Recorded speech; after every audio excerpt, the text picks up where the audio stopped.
Sa kwentong ito, makakaranas kayo ng takot na hindi nyo pa nararanasan. Mula sa sigawan ng mga magulang hanggang sa multong nagbabalik, ang bawat eksena ay puno ng kilabot at misteryo. Matapos ang marahas na alitan, si Samuel at ang kanyang ina ay lumipat sa Quezon City kung saan nakilala niya ang batang si Angelo. Ngunit ang pagkakaibigan na ito ay may madilim na lihim. Si Angelo ay matagal nang patay at ang kanyang presensya ay nagdala ng sunod-sunod na kababalaghan na hindi nila matakasan. Magandang araw po sa inyo mga tagapakinig. Ako po si Samuel at gusto kong pasalamatan kayo sa pakikinig sa aking kwento. Nakatira kami noon sa Caloocan sa isang maliit na bahay na puno ng sigawan at away. Si Mama Nora at Papa Dante ay laging nag-aaway at ako bilang nag-iisang anak ay laging nasa gitna ng kanilang mga alitan. Sa kabila ng lahat, mahal ko pa rin sila. Pero ang kwento ko ngayon ay tungkol sa mga pangyayaring naganap noong bata pa ako, mga pangyayaring hindi ko malilimutan.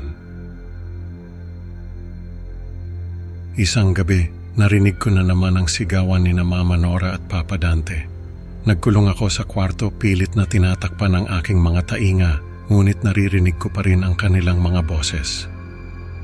Hindi ko na kaya, Dante. Hindi na ito tama para kay Samuel, sigaw ni Mama. Anong gusto mong gawin ko? Sagot ni Papa, galit na galit. Nagpatuloy ang kanilang sigawan at narinig ko ang mga kalabog na parang may nabasag na gamit.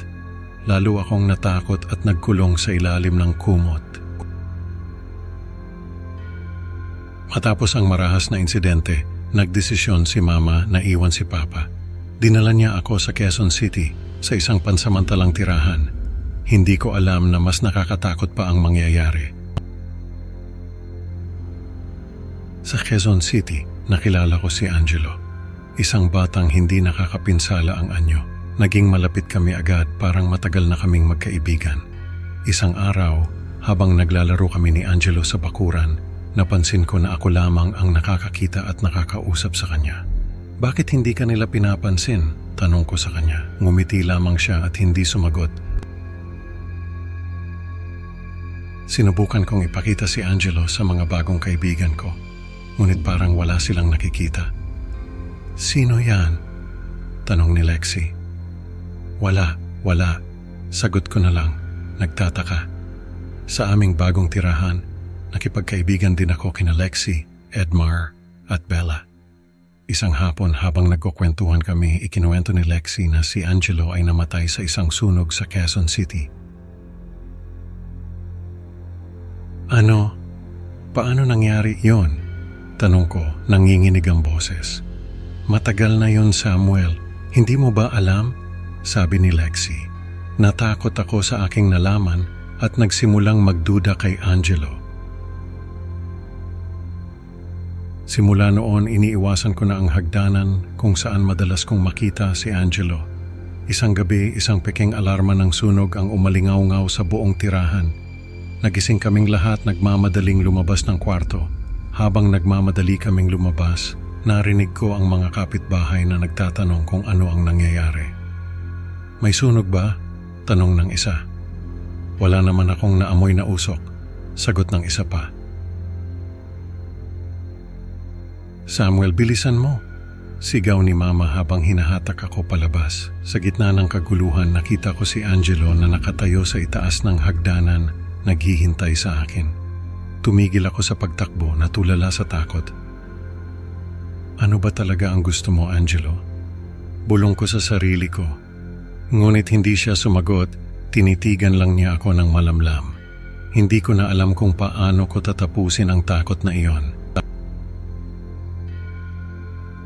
Nakahanap si Mama ng bagong apartment para sa amin, malayo sa Quezon City. Akala ko makakatakas na kami sa bangungot. Ngunit kahit na lumipat na kami, gabi-gabi, nananaginip ako tungkol sa sunog at sa pakiramdam na hindi ako makatakas. Mama, hindi ko na kaya.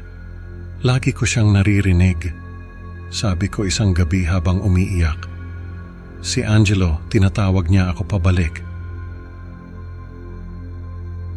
Samuel, tapos na yon. Wala na siya, sabi ni Mama, pilit na pinapakalma ako. Ngunit hindi ko magawang maniwala. Ang mga bangungot na ito ay nagbigay ng matinding takot sa akin. Bakit hindi natin subukan magpadasal? Mungkahi ni Mama. Pumayag ako kahit na may pag-aalinlangan. Kinabukasan, nagpunta kami sa simbahan para magpadasal. Hindi ko alam kung paano ito tatapusin, Mama, sabi ko nanginginig sa takot. Pagkatapos ng dasal, umuwi kami ng may kaunting pag-asa. Pero sa loob-loob ko, alam kong hindi pa tapos ang lahat. Niyakap ako ni Mama, ngunit ramdam ko ang kanyang pangamba. Alam kong hindi lang ako ang natatakot, pati siya natatakot din. Nagpasya si Mama na lumipat muli sa pagkakataong ito sa Taguig. Akala ko makakatakas na kami sa wakas. Pero nang bumalik kami para mag-empake, natuklasan namin na ang aming apartment lang ang naapektuhan ng sunog.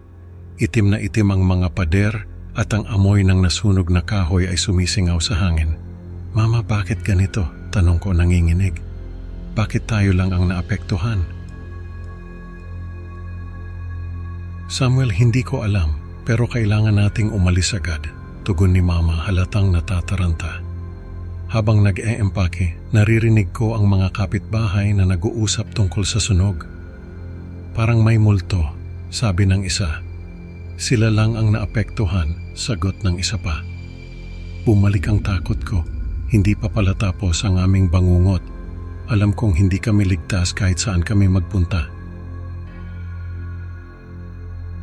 Mama, si Angelo, nandito pa rin siya, sabi ko, halos hindi na makapagsalita. Samuel, kailangan nating lumayo. Hindi na tayo babalik dito. Tugon ni Mama, pilit akong pinapakalma.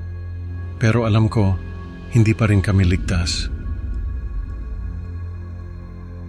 Makalipas ang ilang taon, nakatira na ako kasama ang aking amang si Dante at kapatid na si Carla. Akala ko ay nakaligtas na ako sa mga multo ng aking nakaraan. Isang gabi, habang nag-aaral ako sa kwarto, narinig ko si Carla na naglalaro sa sala. Hindi ka makakatakas, Kina, sabi niya. Inuulit ang parehong parirala na madalas sabihin ni Angelo. Tumayo ang balahibo ko. Carla, anong sinabi mo? Tanong ko, pilit na pinapakalma ang sarili. Wala, kuya. Naglalaro lang ako, sagot niya, ngumingiti. Pero may kakaiba. Ang mga salita ay nagdulot ng matinding takot sa akin. Naisip kong hindi pa rin ako ligtas. Bumalik ang multo ni Angelo at ngayon mas malakas at mas determinado itong sundan ako. Hindi ka makakatakas, bulong ni Angelo sa aking tenga. Alam kong kailangan kong harapin ang takot na ito, pero paano? Sa kwentong ito, natutunan natin na ang mga multo ng nakaraan ay hindi basta-basta nawawala. Salamat sa pakikinig, mga kaibigan. Huwag kalimutang mag-like at mag-subscribe para sa mas marami pang nakakatakot na kwento. Hanggang sa susunod na upload, mga kapwa adik sa kilabot. Tandaan, hindi ka makakatakas sa susunod na episode.